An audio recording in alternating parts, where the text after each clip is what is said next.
திருவாசகத்துக்கு உருகாதார் ஒரு வாசகத்துக்கும் உருகார். ஓம் நம சிவாய. இன்னைக்கு பதிவுல திருவாசகம் ஆனந்த தொழுந்தல் பாடலோட பொருள் விளக்கத்தை பத்தி தான் பார்க்க போறோம்.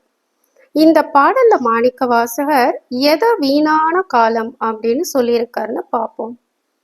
மாணிக்க வாசகர் சொல்றாரு, இறைவா, என்னோட மனம், செயல், கேட்டல், மொழி, ஐம்புலன்கள் இதையெல்லாம் வச்சு வழிபாடு செஞ்சு ஒன்றை அடைய நான் முயற்சி பண்ணியிருக்கணும். ஆனால் நான் இதையெல்லாம் வச்சு ஒன்றை அடைய முயற்சி பண்ணவே இல்லை. இந்த உலகியல்ல தான் நான் இதையெல்லாம் பயன்படுத்தினேன். ஆனால் நீயா என்னை ஆட்கொண்டதுக்கு அப்புறம்தான் எனக்கு புரியுது, உன்னை அடைய முயற்சி பண்ணாம விட்டது என்னோட தப்பு தான் அப்படின்னு. இப்படி ஒரு மூடனா இருந்ததுக்காக நான் தீயில விழுந்து வெந்து போயிருக்கணும், இல்ல வெக்கப்பட்டு மனமுடைஞ்சு போயிருக்கணும். நான் அதையும் செய்யலையே அப்படின்னு பாடுறாரு. ஏன் அப்படி பாடுறாருன்னு பார்ப்போம். திருப்பெருந்துறைக்கு ஒரு அமைச்சரா குதிரை வாங்க வந்த அவரை இறைவன் ஆட்கொண்டார். இறைவன் ஆட்கொண்டதுக்கு அப்புறம்தான் அவருக்கு ஒரு விஷயம் புரியுது. இவ்வளோ நாளும் நம்ம இறைவனை அடைய எந்த முயற்சியும் பண்ணாம நம்ம வாழ்நாள்ல பெரும் பகுதிய இப்படி வீணா கழிச்சுட்டோமே அப்படின்னு நினைக்கிறாரு. திருப்பெருந்துறையில இறை அனுபவம் பெற்றதுக்கு அப்புறம் மாணிக்க வாசகரை மட்டும் இறைவன் தனியா விட்டுட்டு போயிடுவாரு. அப்போ மாணிக்க வாசகர் சொல்றாரு, ஐயனே, உன்னை விட்டு பிரிஞ்சு நின்னாலும் என்னைக்காச்சும் ஒரு நாள் என் தந்தையாகி உன்னை வந்தடைவேன், அதுல நான் உறுதியா இருக்கேன் அப்படின்னு சொல்றாரு.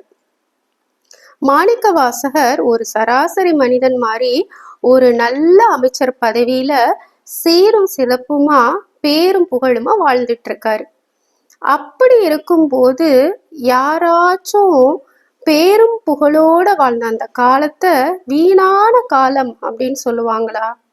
ஏதாவது புதுசா ஒரு அனுபவம் கிடைக்கும் போதுதான் இப்ப இருக்கிற நிலைமையும் பழைய நிலைமையும் ஒப்பிட்டு பார்த்து சொல்லுவாங்க.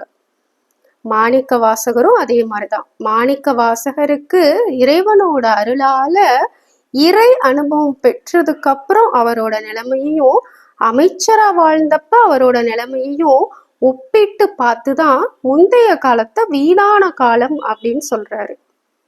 திருவாசகம் திருத்தோல் நோக்கம் என்ற தலைப்புல பாடுறாரு, ஏழை தொழும்பனேன் எத்தனையோ காலமெல்லாம் பாலுக்கிரைத்தேன் பரம்பரனை பணியாதே அப்படின்னு பாடுறாரு. அதாவது, அறிவில்லாத அடியனாகிய நான் எத்தனையோ காலம் கடவுளை வணங்காம வீண காலத்தை கழிச்சேன் அப்படின்னு பாடுறாரு. மனுஷனா பிறந்ததோட பயனே இறைவனை வணங்குறது தான். அதை செய்யாம வீணா காலத்தை கழிச்சிட்டேனே அப்படின்னு பாடுறாரு. இறைவனை அடைய ஐம்புலன்கள் தடையா இருக்கு அப்படின்னு மாணிக்க வாசகர் ஏன் சொல்லியிருக்காரு அப்படின்னு பார்ப்போம். ஏன்னா அது உலகியல் விஷயங்கள்ல நம்மோட கவனத்தை ஈர்த்து ஆன்மீக பாதையில போக விடாம திசை திருப்புது.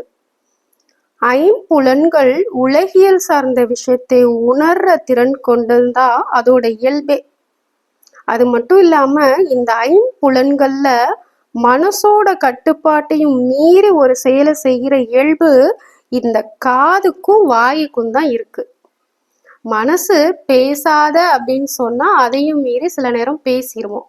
அதே மாதிரி மனசு சொல்லும் அதை கேட்காத அப்படின்னு, ஆனா அதையும் மீறி கேட்போம். இப்படி தேவையில்லாத விஷயத்த பேசி தேவையில்லாததை கேட்டு காலத்தை வீணடிக்கிறோம். இதனால இறைவனோட புகழை கேட்க முடியாம போயிடுறோம், இறைவனோட புகழ் பேசாம போயிடுறோம். அதனாலதான் மாணிக்க வாசகர் இறைவனை அடைய இந்த மனம், மொழி, கேள்வி, வாக்கு, ஐம்புலன்கள் இது எல்லாம் காரணமாயிருக்கு அப்படின்னு சொல்லியிருக்காரு. நாளை அடுத்த பதிவில் பார்ப்போம். ஓம் நம சிவாய.